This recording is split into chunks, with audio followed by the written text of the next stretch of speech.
अब भारत फोर्ज के chairman and MD बाबा कल्याण जी जुड़े हैं और उनसे बात करेंगी स्वाति खंडेलवाल। स्वाति। बिल्कुल, बहुत बहुत शुक्रिया वरुण। आज भारत फोर्ज के लिए एक बहुत बड़ा दिन है, बड़ा अनाउंसमेंट है और ये दिग्गज डिफेंस कंपनी ने कुछ बड़े करार के ऐलान किए हैं। चलते हैं इस पर ज्यादा बातचीत करने के लिए, सीधे हमारे साथ जुड़ रहे हैं कंपनी के chairman and managing director Baba Kalyani. Sir बहुत बहुत स्वागत है, thank you so much for your time sir. पहले तो सर जो आज जेवी क्रास जो रोल आउट किया है 100th MRSAM किट जो कि डिलीवरी की जा रही है इंडियन आर्म फोर्सेस के लिए, उस पर बताइए सर डिटेल्स क्या है इसकी और इसका क्या मायने होगा आपकी कंपनी के लिए। हमारे पास हैदराबाद में एक कल्याणी राफेल एडवांस सिस्टम नाम की एक कंपनी है जो कल्याणी और राफेल एडवांस सिस्टम्स इजराइल की जॉइंट वेंचर है और यहाँ हमने आज 100th mid section of MRSAM आज डिलीवर किया है इंडियन एयरफोर्स को। हमारे पास उसके लिए 1000 मिड सेक्शंस की ऑर्डर है, करीबन $100 मिलियन की। तो उसको अभी हम ये पहला 100th है और इससे काफ़ी एक्सपीरियंस और नॉलेज ये कंपनी में आया है। इसके कारण और कई प्रोडक्ट्स ये कंपनी बनाएगी अगले 2-3 साल में, जिससे ये इंडिया का बड़ा प्राइवेट सेक्टर मिसाइल हाउस बनेगा। ओके, बहुत बड़े यहाँ अपॉर्चुनिटी दिख रही है। $100 मिलियन का ऑर्डर आपने बताया, अपॉर्चुनिटी यहाँ पर है।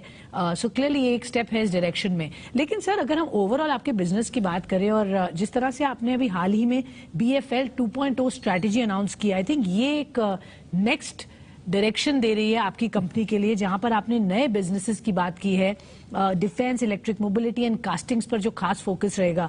सर थोड़ा सा हमें समझाएंगे क्या कंपनी सोच रही है अगले 3-4 साल में, किस डायरेक्शन में आपको ग्रो करना है, ऑटोमोटिव एंड इंडस्ट्रियल का जो प्ले है वो कैसे पैन आउट होगा?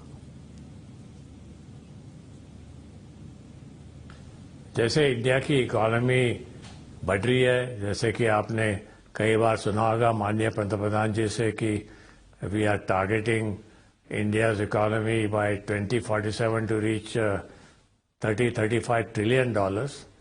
तो अगर उस हिसाब से आप देखेंगे तो कई इंडस्ट्रीज में, जैसे ऑटोमोटिव है, जैसे इंडस्ट्रियल प्रोडक्ट्स है, इसमें there will be a multiplication of almost 10 to 12 times of what the output is today।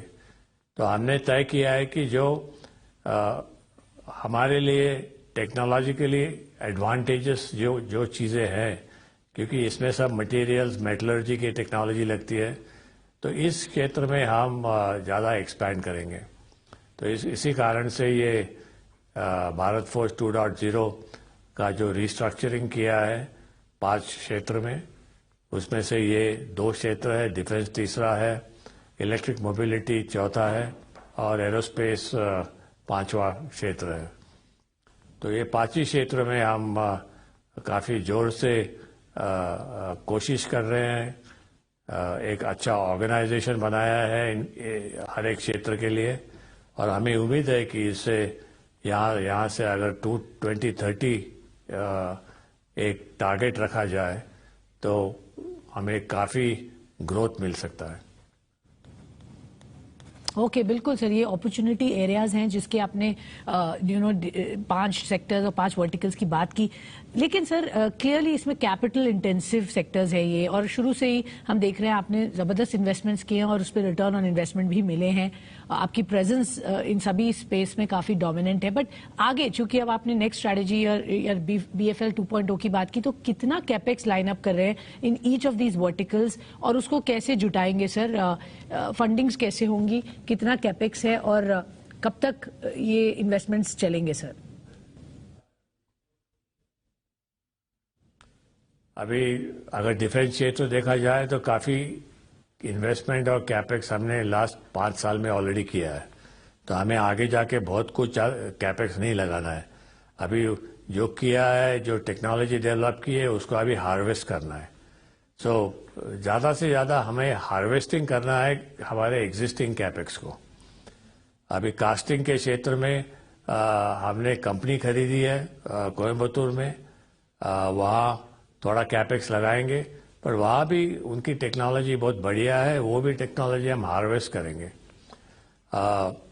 रही इलेक्ट्रिक मोबिलिटी की, तो वहाँ तो थोड़ा कैपेक्स लगेगा, बट जैसे हमारे फोर्जिंग बिजनेस में लगता है उससे काफ़ी कम कैपेक्स लगता है ये बिजनेस में। यहाँ ज़्यादा टेक्नोलॉजी, इंजीनियरिंग, टैलेंट डेवलपमेंट और R&D इसके ऊपर ज़्यादा लक्ष्य देना पड़ता है।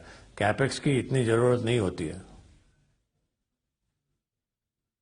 श्योर। सो जितना कैपेक्स है वो ऑलरेडी आ चुका है टू गुड एक्सटेंट, और ज्यादा जरूरत नहीं है जो वर्टिकल्स की आपने बात की। बट क्विकली सर, आपके एक्सपोर्ट बिजनेस में देख रही थी यहाँ पे FY22 stand alone export mix 68% रफली है अमेरिका का, 29% Europe and 3% others. And now जो ग्लोबल चैलेंजेस और रिसेशन हम देख रहे हैं, उसके वजह से कुछ कंसर्न्स हैं regarding exports to these countries. FY24 में क्या थोड़ा म्यूटेड ग्रोथ रहेगा एक्सपोर्ट्स को लेकर? अभी तो नहीं लगता है। ओके, तो अभी इतना चैलेंजिंग नहीं है और export order book is looking strong sir? या reasonably strong. Okay okay, current debt position कैसे? जी क्विकली सर, डेट पोजीशन अगर आप हमें बताएं and then I will wrap it up sir. We have almost zero debt. Okay, all right, बहुत बहुत धन्यवाद सर हमें समय देने के लिए, और ये जेवी जो आज अनाउंस किया और जिस तरह से आगे कंपनी के प्लान्स हैं उस पर भी चर्चा करने के लिए बहुत बहुत धन्यवाद। तो ये थे भारत फोर्ज के चेयरमैन मैनेजिंग डायरेक्टर हमारे साथ एक्सक्लूसिव बातचीत करते हुए। वेल वरुण, तो आपने सुना फ्रॉम द मैन हिमसेल्फ, काफी अपॉर्चुनिटीज हैं और अपनी नई स्ट्रैटेजी के बारे में भी इन्होंने बताया।